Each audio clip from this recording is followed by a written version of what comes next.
ماشي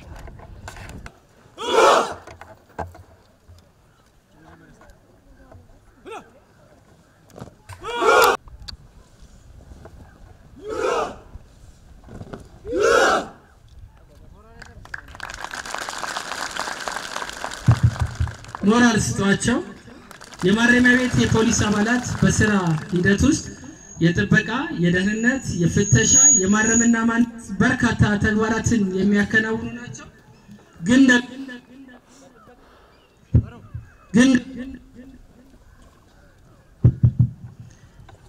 በጥበቃና ደህንነት ስራቸው ላይ የሚያጋጥሙ በርካታ ፈተናዎች ወይም ተግዳሮቶች ይኖራሉ እነዚህን ፈተናዎች በብቃት እየተወጡ የጥበቃና ደህንነት ስራውን አስተማማኝ ለማድረግ እንዲሁም ታራሚዎችን አጅበው ወደ ፍርድ ቤትና ሆስፒታል እንዲሁም መሰል ጉዳዮች በሚንቀሳቀሱበት ጊዜ ራስን ከጠላት ተከላክሎ የታራሚውንም የራስንም ደህንነትና ክብር ጠብቆ ወደ ተቋም ለመመለስ በርካታ ስራዎች ይጠበቁባቸዋል ከዚህ ውስጥ አንዱ ጠንካራ የአካል ብቃት ያለው የራስ መከላከል አቅም ያለው የማረሚያ ቤት የፖሊስ አባል ያስፈልጋል ይሄንን ታሳቢ በማድረግ የተሰጠ ስልጠና ነው እነዚህ ከፊታችን የምናያቸው የማረሚያ ቤት የፖሊስ አባላት ይሄንን ትርኢት ነው እያሳዩን ያለው በአጭር ጊዜ የተሰጠ ስልጠና ነው ነገር ግን ማረሚያ ቤቶች ኮሚሽን የራሱ የስልጠና ተቋም የሌለው በመሆኑ የራይ ክልላዊ መንግስት ማረሚያ ቤቶች ኮሚሽን የፖሊስ አባላት የስልጠናና የምርምር ተቋም ሆኖ ይፈቀድለት ዘንድ በዚህ አጋጣሚ ጥያቄ ማቅረብ ፈልጋለሁ ስለሆነም ይህ ትርኢት የምታዩት የማረሚያ ቤት የፖሊስ አባላት ታራሚ አጅቦ እየተንቀሳቀሰ ያለ የተደራጁ ኃይሎች በራሱ ላይ ጉዳት አድርሰው ታራሚ ለማስመለጥ ሙከራ ሲያደርጉ ነው ራሱን እየተከላከለ ነው ምናልባትም ካቅም በላይ ከሆነበት ተኩሶ ወንጀለኛውን ሊያስቀር ሁሉ የሚችልበት እድል ይኖራል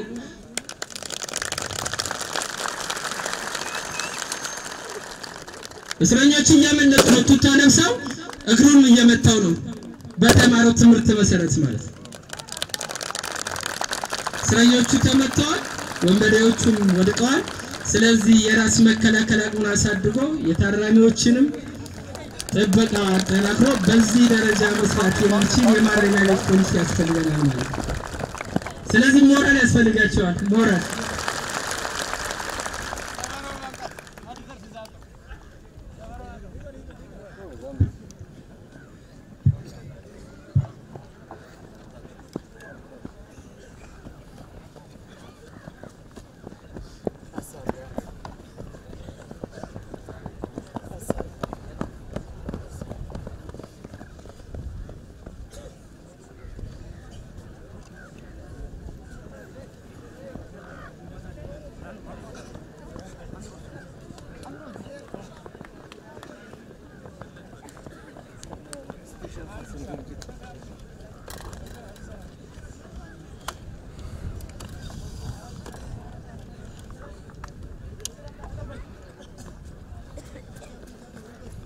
Let's get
ሞራል ስጧቸው